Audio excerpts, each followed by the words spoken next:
Hello बच्चों, let's read the question. The question is a small bob attached to a light inextensible thread of length L has a periodic time T when allowed to vibrate as a simple pendulum. The thread is now suspended from a fixed end O of a vertical rigid rod of length 3L by 4.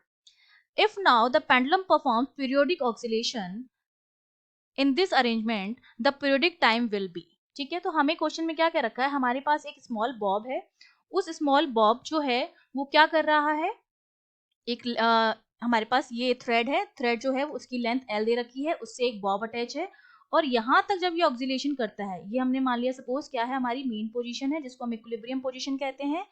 यहाँ तक जब करता है तब तक तो उसकी length जो होती है वो एल इफेक्टिव रहती है जब तक यहाँ तक करता है, पर इससे आगे जब वो जाता है तो ये वाली जो लेंथ होती है, इतनी लेंथ, वो तो उसकी क्या हो गई, ब्लॉक हो गई। 3L/4 लेंथ जो होती है वो इस वर्टिकल रिजिड रॉड से क्या हो जाती है, ब्लॉक हो जाती है।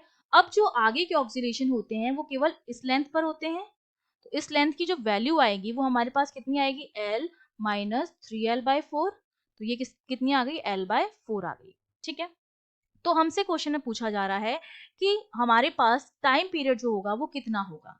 तो टाइम पीरियड के लिए सबसे पहले तो आपको पता होना चाहिए इसके की कॉन्सेप्ट में कि हमारा जो बॉब है वो सिंपल हार्मोनिक मोशन कर रहा है, एसएचएम कर रहा है, पीरियोडिक मोशन कर रहा है, मतलब वो मोशन जो किसी एक पोजीशन के आसपास क्या होता है, रिपीट होता है एक फिक्स टाइम ऑफ इंटरवल के बाद।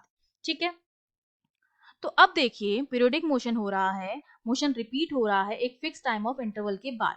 अब एसएचएम की जब हम बात करते हैं तो एसएचएम में जो टाइम पीरियड होता है वो टाइम पीरियड हमारा होता है एक ऑक्सीलेशन को पूरा करने में लगा time, time taken in one oscillation.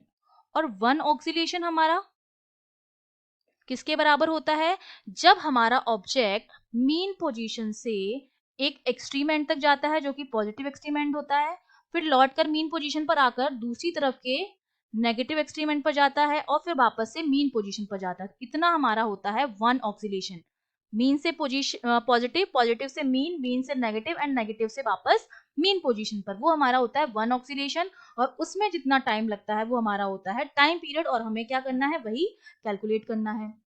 ठीक है, तो अब देखिए मैंने आपको बताया कि आधा जो ऑक्सीलेशन है वो तो एल लेंथ से हो रहा है जो मीन पोजीशन तक हो रहा है, और मीन पोजीशन के बाद जो ऑक्सीलेशन हो रहा है वो L/4 लेंथ के लिए हो रहा है।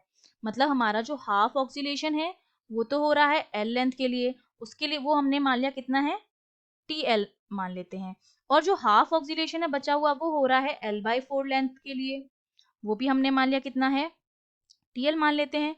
तो जब मैं टोटल निकालूंगी, अगर मैं यहाँ बात करती हूँ टोटल की, टोटल टाइम पीरियड, ठीक है, टाइम पीरियड, तो वो मेरा कितना आ जाएगा, half of TL plus half of TL/4, इसको नाम दे देते हैं, इसको L/4 लिख देते हैं। ठीक है, तो अब हमें पता है कि जो TL हमें दे रखा है वो बेसिकली क्या दे रखा है, हमारा जो टाइम पीरियड T गिवन है वही है, यहाँ पर हमारा जो TL है वो वही है जो क्वेश्चन में हमें टी दिया हुआ है। और हम जानते हैं कि सिंपल हार्मोनिक मोशन में हमारा जो टाइम पीरियड होता है that is given by 2π√L/g।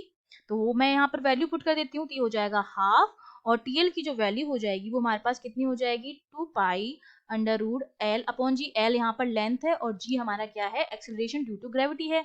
तो फर्स्ट हाफ के लिए जो लेंथ है वो एल थी, तो एल हो गया अपॉन जी हो गया, प्लस जब हम सेकंड की बात कर रहे हैं तो सेकंड में हमारा क्या है, हाफ 2π√, अब हमारी लेंथ कितनी हो गई, L/4 हो गई, और इंटू जी हो गया। तो अब हमें टोटल निकालना है, तो जब हम टोटल निकालेंगे तो हमारे पास अब क्या आ जाएगा, अब हम इसको कैलकुलेट करेंगे तो देखिए 2 से 2 कैंसिल हो जाएगा, ये वाला 2 ये वाला 2 जाएगा, ये वाला 2 ये वाला 2 कैंसिल हो जाएगा। तो मैं यहाँ लिख सकती हूँ जो वैल्यू आएगी टोटल पीरियोडिक टाइम की वो हमारे पास कितनी आ जाएगी, π√L/g, और ब्रैकेट में होगा 1 + 1/√4। इसको फिर सॉल्व करते हैं तो टीपी की वैल्यू हमारे पास कितनी आ जाएगी, π√L/g, और ब्रैकेट में 1 + हाफ, और 1 + हाफ क्या होता है, 3/2 होता है। ठीक है, तो ये हो जाएगा 3/2 इंटू π√L/g। अब मैं क्या करूँ, 2 से मल्टीप्लाई और डिवाइड कर दूं, तो मेरा क्या हो जाएगा, यहाँ पर मैं डिवाइड कर देती हूँ, यहाँ पर मैं मल्टीप्लाई कर देती हूँ, तो ये मेरा क्या बन जाएगा 2π√L/g। ये तो मेरा क्या बन जाएगा, ये हमारा बन जाएगा, ये तो मेरा हो गया 3/4, और 2π√L/g ये मेरा क्या बन गया, t बन गया, तो ये हो जाएगा 3/4 t के बराबर। तो हमारा टोटल जो पीरियोडिक टाइम आया है वो हमारा कितना आया है, 3t/4 के बराबर। That means A option is correct. I hope you understood well. All the best.